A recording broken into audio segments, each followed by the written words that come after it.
और as it is जो पहले कहे वो भी पूछा जा सकता है और ये भी पूछा जा सकता है कि वो स्टेटमेंट दे रहे होते हैं कि मैं सत्य को तब तक नहीं जान सकता जब तक कि वह मुझ में जीवंत ना हो। मैं सत्य को तब तक नहीं जान सकता जब तक कि वह मुझ में जीवंत ना हो।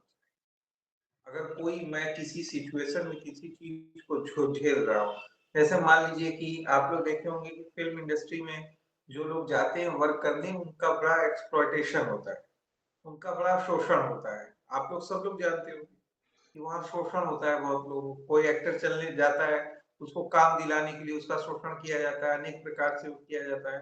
तो अगर हम कहेंगे कि मान लीजिए मेरे अंदर भी शौक है कि हम मॉडलिंग करें, हम कुछ करें, अब कोई एक व्यक्ति आके बताया कि अरे यार वहां मत जाना, ऐसे ऐसे करते हो, जो सोच रहे हो ना उतना है नहीं। इतने बड़े बड़े लोगों का नाम देखते हो, सब जो है अजीब अजीब टाइप के हैं, इनके बाहर का कुछ है, अंदर जाओगे तो इनके अंदर का कुछ और ही है, और हम सारी चीजों को झेल के आए हैं। तो फिर जो है आप बस सुन लोगे, लेकिन आप तब तक उसको एहसास नहीं कर पाओगे ना जब आपको है कि हमको भी पैशन है, आपको लगेगा कि नहीं हमें भी जाना है, हमको भी देखना है। तो आप जब जाओगे और वहां देखोगे कि आपका एक्सप्लॉयटेशन हो रहा है और सारी चीजें जो बताई गई, तो आप सत्य को तब तक नहीं जान लोगे जब तक वह आप में जीवंत ना हो जाए। गलत, यस या नो? जो आपको सत्य बताया गया किसी एक्स वाई जेड के द्वारा, उसको आप तब तक नहीं जान सकते जब तक आप में वो जीवंत ना हो। जब आप उसको झेल न लो, तब आप कहोगे कि हाँ जो वो बता रहा था वो सच बता रहा था। ऐसे ही होता है सब कुछ। 90%, 95% जो है ऐसे ही एक्सप्लोइटेशन चलता है। 2, 4, 5, 10% प्योर है। किसी का, जिसको कहते हैं लक फैक्टर या चांस फैक्टर, कि उसको मिल गया अच्छा आदमी, वो आगे बढ़ गया तो बढ़ गया। 90% लोग तो इसी तरफ फंस जाते हैं और बर्बाद हो। ठीक है, तो ये सारी चीजें आप लोग को बताएगी। तो इसी प्रकार उन्होंने सत्य को परिभाषित किया है, जो आप लोग की सेकेंडरी पुस्तकों में दिया है। और सत्य को उन्होंने परिभाषित करते हुए कहा है कि जो क्लासिकल परिभाषा उन्होंने दी है, जो जिसको आप लोग किताबी भी कह सकते हो, लेकिन आप एक बार हम बोल दे रहे हैं, आप लोग किताबों में देख के उसको नोट कर लीजिएगा, क्योंकि हो सकता है एज इट इज उठा के पूछ दे तो आप लोग उसको पकड़ने में सक्षम हो पाए। वो कहते हैं कि सत्य प्रबल रूप में भावनात्मक आंतरिकता के आत्मीकरण की प्रक्रिया है। इसी रूप में वो परिभाषित कर रहे होते हैं सत्य कि सत्य क्या है? प्रबल रूप में भावनात्मक आंतरिकता के आत्मीकरण की प्रक्रिया। तो दो वर्ड है, एक भावनात्मक आंतरिकता और इस भावनात्मक आंतरिकता के आत्मीकरण की प्रक्रिया। ठीक है, तो इस रूप में उन्होंने परिभाषित किया है। सोरेन किरकेगार्ड कहते हैं कि सत्य प्रबल रूप में भावनात्मक आत्मीयता के आंतरिकरण की प्रक्रिया। तो भावनात्मक जो हमारी आंतरिकता है, उसका जब विजुअलाइजेशन हो जाता है, आत्मीयकरण हो जाता है, यानी हम उसके साथ क्या हो जाते हैं, अटैच हो जाते हैं, जुड़ जाते हैं, एक हो जाते हैं, तो फिर जो है हम सत्य को जान पाते हैं, या सत्य जो है वो उभर पाता है हमारे जीवन। और इसको एक एग्जाम्पल के द्वारा उन्होंने व्याख्यायित करने की कोशिश की है, जिसको बता के हम ये समाप्त करते हैं। कल ये खत्म हो जाएगा और हम लोग हाइडेगर स्टार्ट भी कर देंगे कल की क्लास में। तो अभी लगभग 1 घंटा होने ही वाला है, क्योंकि 8:45 से 2, 4, 5 मिनट है, तो 2, 4, 5 मिनट करके उन्होंने ईश्वर विचार के संदर्भ में ये सारी चीजों को बताया। जो कहा कि जो बाह्य प्रमाणों के माध्यम से हम ईश्वर सत्य को जानने का प्रयास करते हैं, यह जो इससे जो पैदा हुई अनिश्चितता है, वह एक प्रकार की इनर जो है विवलता को जन्म करती है। एक इनर जो है तरंगों को पैदा कर देती है।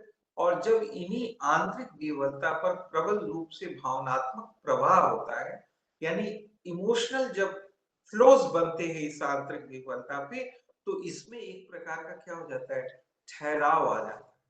यानी आंतरिक विफलता पर जब प्रबल रूप से भावनात्मकता का प्रवाह होता है, जब ये आंतरिक विफलता प्रबल रूप से क्या होती है, इमोशनल हो जाती है, और हम उसको समझ पाते हैं, इस विफलता को हम जान पाते हैं, तो इससे क्या होता है, हमारे अंदर एक प्रकार का ठहराव, जिसको कहते हैं ना स्टेडीनेस, आ जाता है। और इसी ठहराव में हम ईश्वर सत्य यानी यही जो ठहराव होता है, यही ठहराव आस्था के रूप में जाना जाता है और इसी आस्था से हम ईश्वर सत्य तक पहुँच पाते हैं। तो इस प्रकार हम देख रहे हैं कि ईश्वर सत्य तक हम कैसे पहुँच पा रहे हैं, उसी प्रकार से पहुँच पा रहे हैं और स्पष्ट हो रहा है कि यह जो सत्य हम जान रहे हैं, यह सत्य हम आंतरिकता में जान रहे हैं।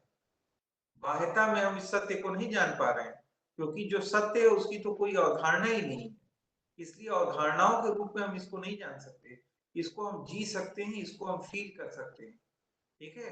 और इसी रूप में हम ईश्वर सत्य तक पहुँचते हैं कि यह जो ठहराव पैदा होता है, आंतरिक विवलता में जो प्रबल रूप से भावनात्मकता का प्रभाव होने से जो ठहराव पैदा होता है, जो आस्था पैदा होती है, इसी आस्था में हम ईश्वर सत्य को जान पाते हैं और इस पूरी प्रक्रिया से आपको स्पष्ट हो रहा होगा कि सत्य क्या है? आत्मनिष्ठ है, आत्मीयता है, ट्रुथ इज सब्जेक्टिव। क्योंकि हम यहाँ ईश्वर सत्य को जानने में कहीं बाहर तो गए ही नहीं, हम अंदर ही उसको ढूँढ लेते हैं, ईश्वरीय आस्था के रूप में और उसकी पूरी प्रक्रिया उन्होंने बताई।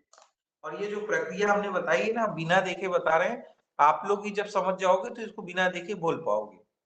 इसमें क्रमिकता है, इसमें कुछ नहीं है कि बाह्य प्रमाणों के द्वारा हम इसे पकड़ने का प्रयास करते हैं, तो इससे क्या होता है एक प्रकार की उलझन, बेचैनी या एक प्रकार की अनिश्चितता जन्म होती है और इस अनिश्चितता में जो है आंतरिक विह्वलता हमारे समक्ष आती है। इसी आंतरिक विह्वलता में प्रबल रूप से भावनात्मकता का प्रभाव होता है, जिससे एक ठहराव आता है और इसी ठहराव ईश्वरीय आस्था में हम ईश्वर सत्य को जान पाते हैं।